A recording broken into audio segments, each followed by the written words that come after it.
Hey, how you doing? This is RJ. So I honestly think that this is one of the more important videos that I have ever done. Now, usually when I say that or think that, these videos tend to do spectacularly poorly, but hey. So today I'm going to talk about why, if you're on the left, you're in a literal death cult. And a number of things happening in the news actually prompted me to do this video. I'm going to go over a couple of them just here at the first, in no particular order. I just watched an interview with a World War II veteran, and he said, the cost of World War II and all my friends dying was not worth the country that we have today. This was on the BBC, by the way. And the presenters just couldn't understand what he was talking about. What he was talking about was the fact that the left, which has taken over Great Britain because he was in Great Britain, is a literal death cult.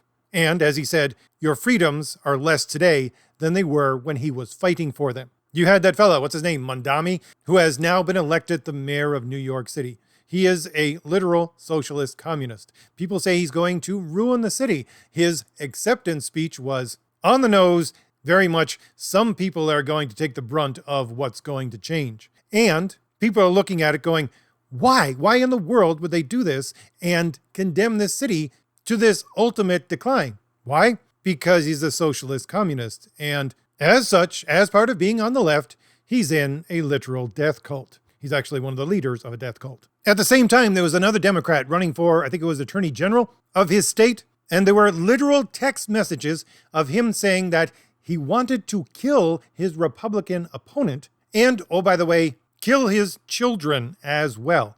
And yet, he still got elected. Why? Because the left is a death cult. There was also one of the members of the squad just did an interview about Charlie Kirk, saying that his ideas should be swept into the dustbin of history, which, by the way, is a Marxist catchphrase. Why would she say such a thing? Why? Because she's part of a death cult. And you even have normal people on the street, normal Democrats all over America being interviewed by people on the street, and they're saying, yes, it's a good thing that Charlie Kirk was killed. He was espousing the wrong kinds of things on college campuses.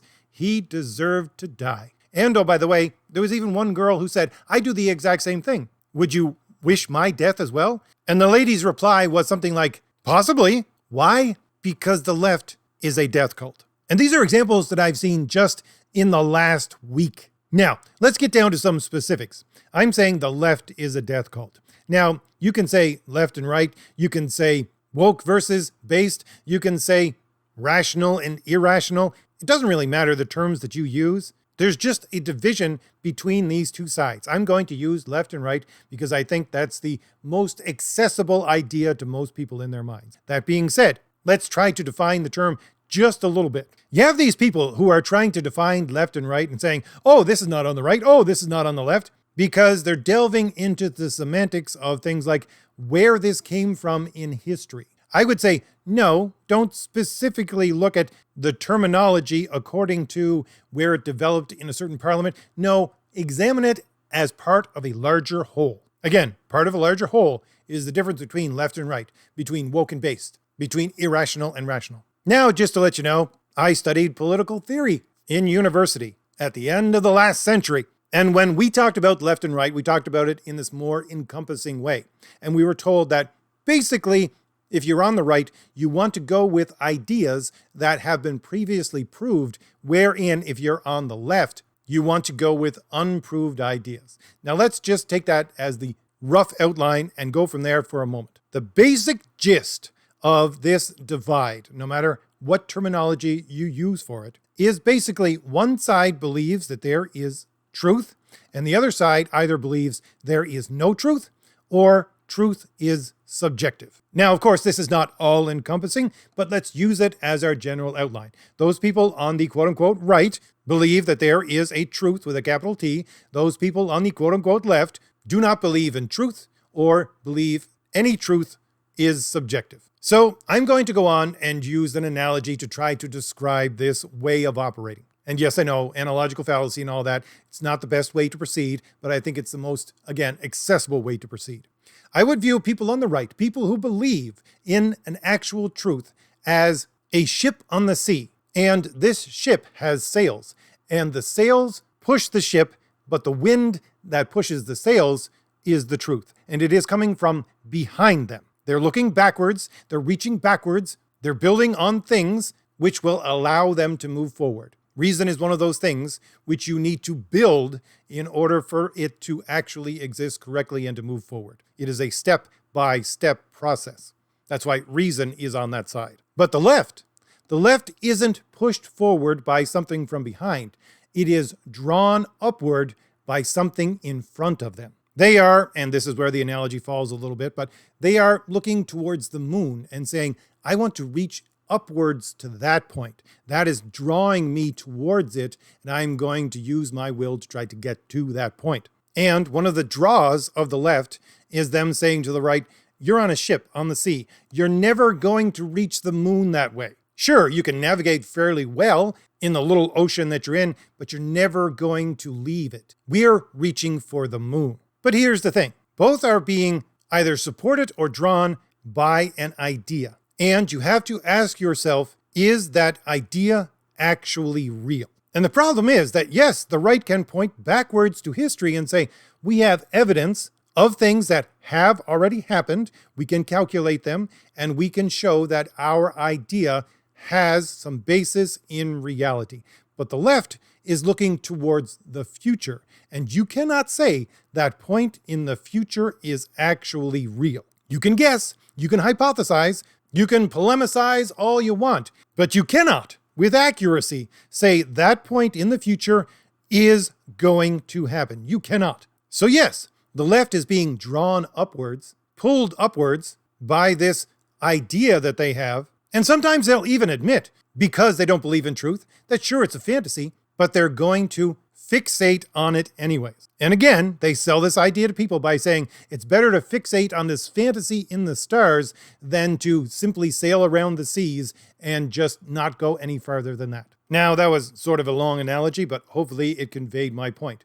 What I'm going to do now is try to describe where this fixed point in the future is and what they conceive it to be, and why and how this makes the left a death cult. And before I begin, I'm sure there are plenty of people here saying, I'm on the left, I'm not one of these crazy people on the left though, I'm just a normal Democrat, I'm just a normal liberal. Well, here's the point of why I went over some of those news stories just now. It's because, yes, perhaps if you're a normal liberal, a normal Democrat, it is not your purpose to be in this death cult. But we can see right now, with this point in history, that many, many governments have already fallen in Great Britain and all over Europe into socialism and communism because the liberal government within those places simply transformed from liberal to socialist and are now nudging into communism. And with the whole Mandami thing within New York, you can see the exact same thing happening in real time within America right now. The Democratic Party is slowly but surely turning into the party of the extreme of the socialists and the communists. So yeah, you might be a normal liberal, you might be a normal Democrat, but that platform has led straight into the excesses of what we now see within the world around us. And quite specifically, for a reason. And that reason is it was meant to move you from the point you're at to the point they're getting to now. Now, let's get into that entire thing. Now, first off, let's start here. Why do you see, let's say within America right now, such an inability for the left and the right to actually work with each other? Why? Because the right, and I'm not saying they're perfect in any way, shape, or form, but the right is engaging in politics. Now, they may have religion as a basis behind why and how they're acting in this political way, but they're engaging in politics. But the left is engaging in religion. They're masking their religion by calling it politics, but it's not politics at all. It's a religion. And that religion is a death cult, and it's a very specific death cult. So, because we can see the movement from normal liberal, normal Democrat, to extremist socialist into communist right now, again, Mandami himself declares himself to be a communist. You got plenty of people working within the British government who declare themselves to be communists. So, yeah, not pulling this out of my hat. The point is that this is the direction they're going in. This socialist, communist direction. It's not a slippery slope. It's intended to move that way. That's the end destination.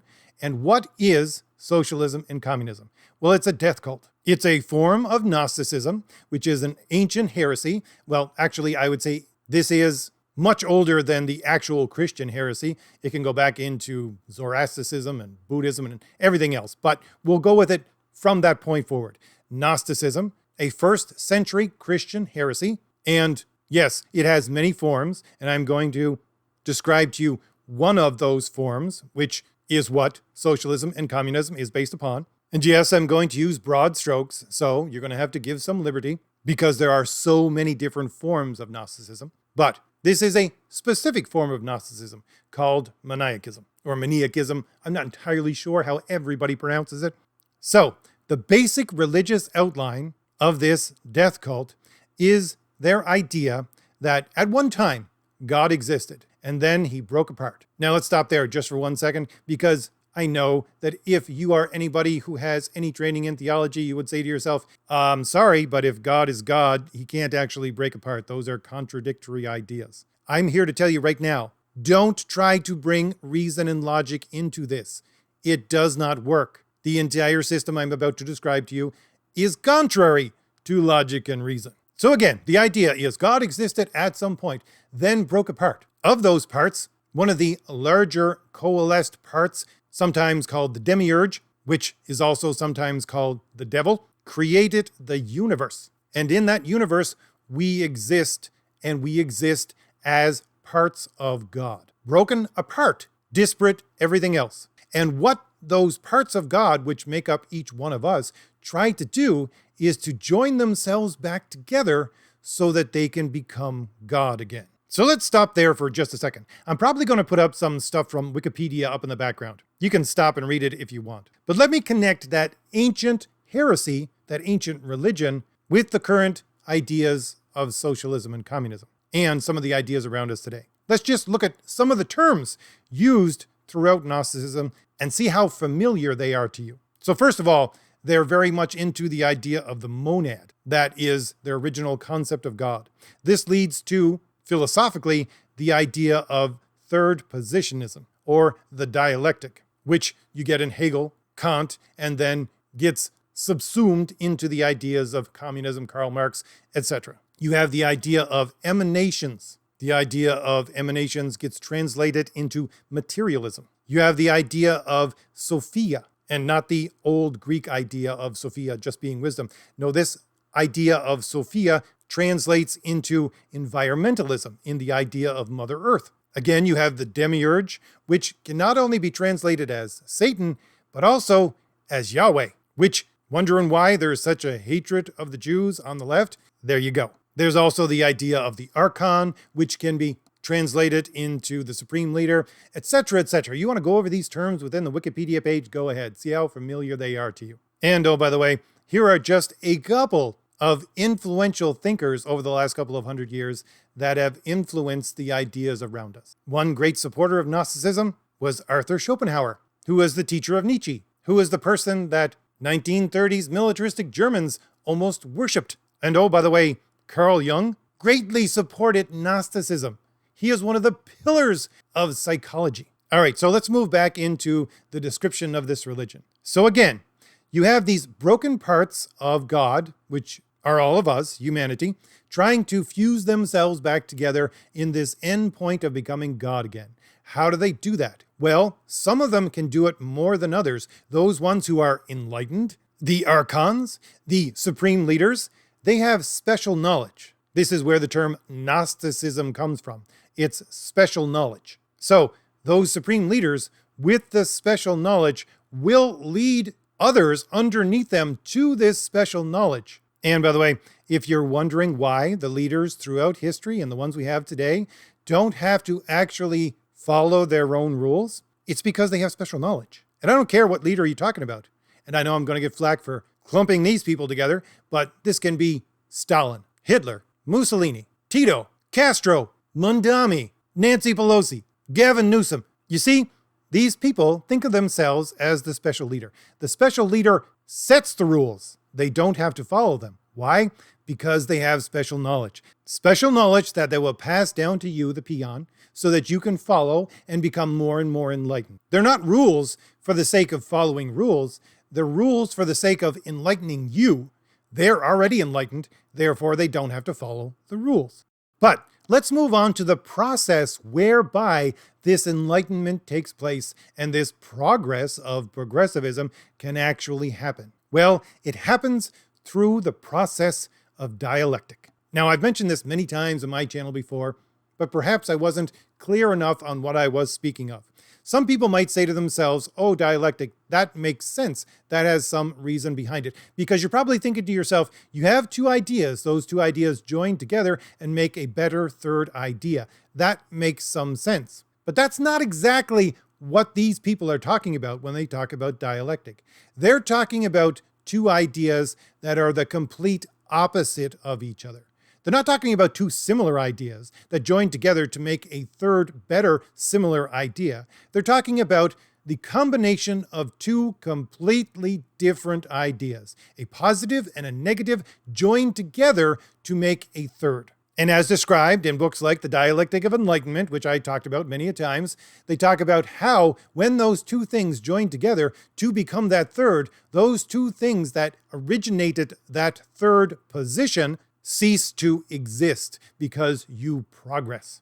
You're progressing towards the end of history. Now, what do I mean by two completely opposite things that they're trying to join together? Well, they would be things like male and female. They would be things like right and wrong. They would be things like good and evil. They're trying to join those two things together in each of their realms to make a third position. So let's take the most accessible one of these, I think. You can see it around you in the LGBT, etc., rainbow flag coalition that you see around you everywhere today and is pushed everywhere today. These are useful idiots of the left. And you have some people now saying, well, can we just go back to the LGB? Or can we just go back to the LG? Or can we just go back to the G? Let's do that. We're going to do that. We're going to actually stop and not actually move into this T territory. I'm sorry, but you're on the left.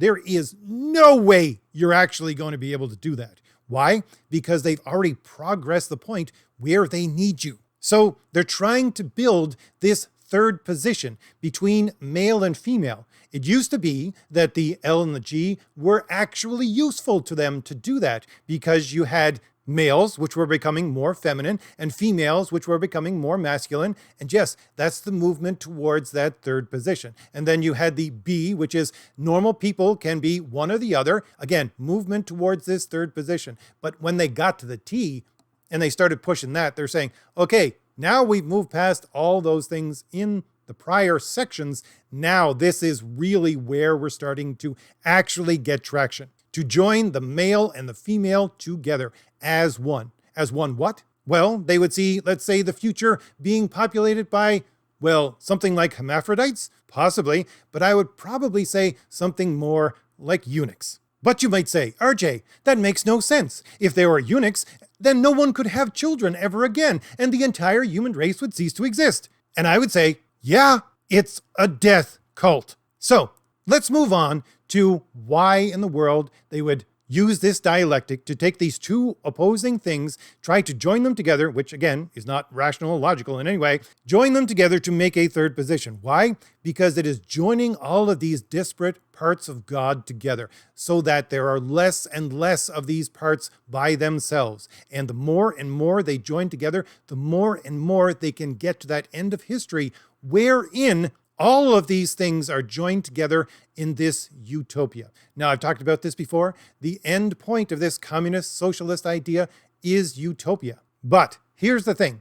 That's the specific endpoint of the politics of the entire thing. It's not the specific endpoint of the religion of the entire thing. Now, what's the difference? Well, the thing is that this utopia, should it ever be reached, is not the actual end. You see, what they want to do is to join everybody together in this collective where everybody thinks the same, everybody does the same, everybody acts the same. Why? Because that's the joining together of all of these enlightened parts into the proto-formation of God, the unification of that God.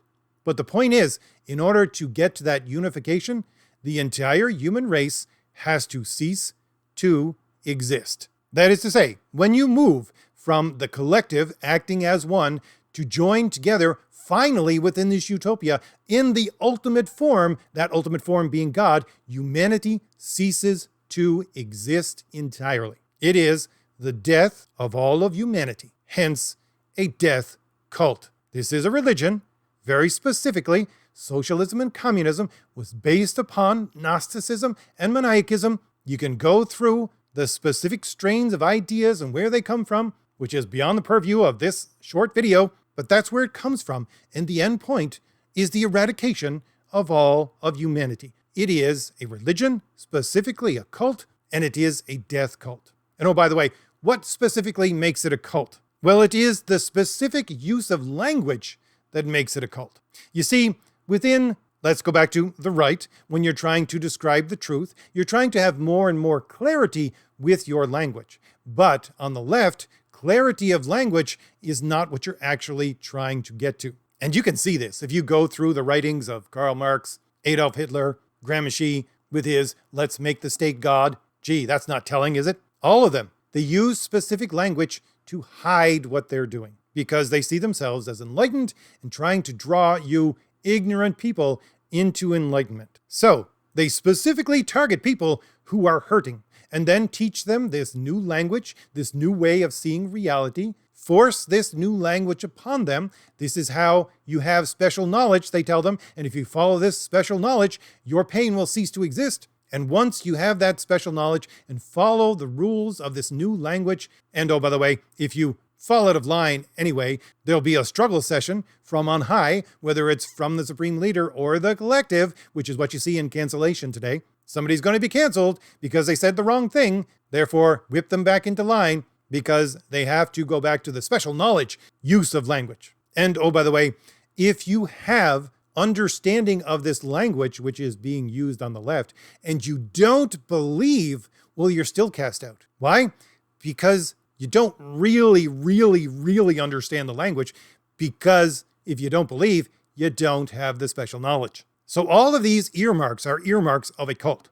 Target people when they're at their lowest. Use this special language to indoctrinate them. Use struggle sessions in order to make sure they adhere to this special language. They must think as a collective. They have a supreme leader, etc., etc. That's why it's a cult. And again, not just any cult, a death cult. And here's the thing. Again, you have these people saying, I'm just a normal Democrat. I'm just a normal liberal. I'm just a normal feminist. I'm just a normal person who's looking out for the specific interests of his race. I'm sorry, but this is the way that the supreme leaders, the archons, are handing down to the plebs the idea of, well, you get feminism over here, and you get racial grievances over here, and you get traditional liberalism over here. I'm handing out to you and to you and to you all your separate little bits of this special knowledge that will lead you to the understanding of the enlightenment that I, as the special leader, have actually come to. So again, doesn't matter if nobody understands this esoteric way of looking at it.